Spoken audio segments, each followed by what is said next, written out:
ವೀಕ್ಷಕರೇ, TV1 ಕನ್ನಡ ವಾಹಿನಿಗೆ ಸ್ವಾಗತ. ನಾನು ನಿಮ್ಮ ಶಿಲ್ಪಾ ಮಹದೇಸ್ವಾಮಿ. ವೀಕ್ಷಕರೇ, ಮೈಸೂರು ಜಿಲ್ಲೆಯ ಕೃಷ್ಣರಾಜನಗರ ವಿಧಾನಸಭಾ ಕ್ಷೇತ್ರದ ಸಾಲಿಗ್ರಾಮ ತಾಲೂಕಿನ ಮಿರ್ಲೆ ಗ್ರಾಮದಲ್ಲಿರುವ ಶ್ರೀ ಹುಣಸಮ್ಮ ತಾಯಿ ಜಾತ್ರಾ ಮಹೋತ್ಸವ 9 ಗ್ರಾಮಗಳನ್ನೊಳಗೊಂಡು ಇರುವ ಆದಿಶಕ್ತಿ ಸ್ವರೂಪಿಣಿಯಾದ ಮಿರ್ಲೆಯ ಶ್ರೀ ಹುಣಸಮ್ಮ ತಾಯಿ ಜಾತ್ರಾ ಮಹೋತ್ಸವ ಸಿಡಿ ರಥೋತ್ಸವದೊಂದಿಗೆ ಲಕ್ಷಾಂತರ ಭಕ್ತರ ಸಮ್ಮುಖದಲ್ಲಿ ಶನಿವಾರ ವಿಜೃಂಭಣೆಯಿಂದ ನೆರವೇರಿತು. ಮಿರ್ಲೆ, ನಾಟನಹಳ್ಳಿ, ಶಾಬಾಳು, ಹಳೆ ಮಿರ್ಲೆ, ಕೊಡಿಯಾಲ, ನರಚನಹಳ್ಳಿ, ಹನುಮನಹಳ್ಳಿ, ಬೀಚನಹಳ್ಳಿ ಕೊಪ್ಪಳು, ಮಾಳನಾಯಕನಹಳ್ಳಿ ಗ್ರಾಮ ಸೇರಿದಂತೆ 9 ಗ್ರಾಮಗಳಿಂದ ಶುಕ್ರವಾರ ರಾತ್ರಿ 5 ಸಿಡಿ ಮತ್ತು 4 ರಥಗಳನ್ನು ಆಯಾ ಗ್ರಾಮಗಳಲ್ಲಿ ಶೃಂಗಾರಗೊಂಡು ಮಿರ್ಲೆಯ ಹುಣಸಮ್ಮ ತಾಯಿ ದೇಗುಲದ ಬಳಿ ಬಂದು ಸೇರಿದ ಭಕ್ತರು ಶನಿವಾರ ಬೆಳಗ್ಗೆ 5ರ ಸುಮಾರಿಗೆ ತಾಯಿಯ ಮೂಲ ವಿಗ್ರಹವನ್ನು ರಥದಲ್ಲಿ ಪ್ರತಿಷ್ಠಾಪಿಸಿ ರಥದೊಂದಿಗೆ ಎಲ್ಲ 5 ಸಿಡಿ ಮತ್ತು 4 ರಥಗಳನ್ನು ದೇವಾಲಯದ ಸುತ್ತ ಪ್ರದಕ್ಷಿಣೆ ಹಾಕಿ ಪೂಜೆ ಸಲ್ಲಿಸಿ ಭಕ್ತಿಭಾವ ಮೆರೆದರು.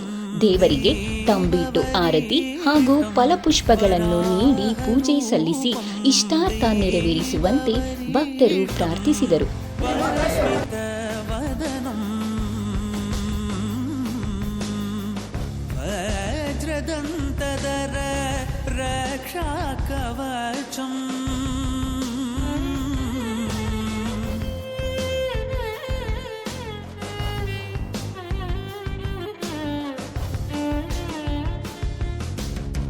ಶಿವ ಸಂಭೂತ ಭುವಿ ಸಂಜಾತ ನಂಬಿದವಗಿಂಬು ಕೊಡುವವ ನೀತ ಸಾವಿರ ದೈವದ ಮನ ಸಂಪ್ರೀತ ಬೇಡುತ್ತ ನಿಂದೆವು ಆರಾಧಿಸುತ್ತ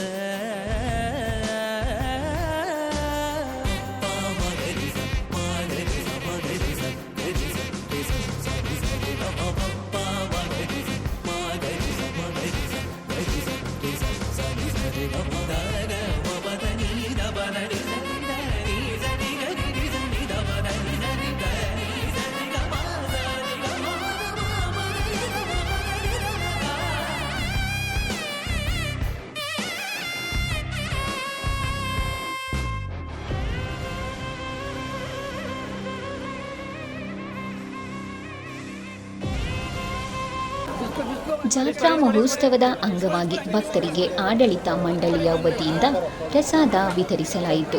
ದೇವಾಲಯದ ಪ್ರಧಾನ ಅರ್ಚಕರಾದ MN ಕುಮಾರಸ್ವಾಮಿ ಅವರ ನೇತೃತ್ವದಲ್ಲಿ ಪೂಜಾ ಕೈಕಾರ್ಯಗಳು ನೆರವೇರಿದವು. ಈ ಬಾರಿ ಆನೆಯ ಮೇಲೆ ಚಾಮುಂಡೇಶ್ವರಿ ದೇವಿಯ ವಿಗ್ರಹವನ್ನು ಪ್ರತಿಷ್ಠಾಪಿಸಿ ನಾನಾ ಕಲಾ ತಂಡಗಳೊಂದಿಗೆ ಮೆರವಣಿಗೆಯಲ್ಲಿ ಸಾಗಿ ದೇವಾಲಯದ ಸುತ್ತ ಪ್ರದಕ್ಷಿಣೆ ಹಾಕಿ ಮಹೋತ್ಸವ ಆಚರಣೆ ಮಾಡಿದ್ದು ವಿಶೇಷವಾಗಿತ್ತು. ರಥೋತ್ಸವದಲ್ಲಿ ಶಾಸಕ ಡಿ ರವಿಶಂಕರ್, ಕೆಪಿಸಿಸಿ ಸದಸ್ಯ ದೊಡ್ಡಸ್ವಾಮಿಗೌಡ, ಮಾಜಿ ಶಾಸಕ ಸಾರಾ ಮಹೇಶ್ ಹಾಗೂ ನಾನಾ ಪಕ್ಷಗಳ ಮುಖಂಡರು, ಜನಪ್ರತಿನಿಧಿಗಳು ಹಾಗೂ ಲಕ್ಷಾಂತರ ಭಕ್ತಾದಿಗಳು ಮಹೋತ್ಸವದಲ್ಲಿ ಪಾಲ್ಗೊಂಡಿದ್ದರು. ಕ್ಯಾಮ್ರಾಮನ್ ಚಂದ್ರು ಜೊತೆ ಶಿಲ್ಪಾ ಮಹದೇಸ್ವಾಮಿ, TV1 ಕನ್ನಡ ವಾಹಿನಿ. ಇದು ಕನ್ನಡಿಗರ ಧ್ವನಿ, KR ನಗರ.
ಎಲ್ಲರೂ ಕವರ್ ಮಾಡ್ಕೊಳ್ಳಿ.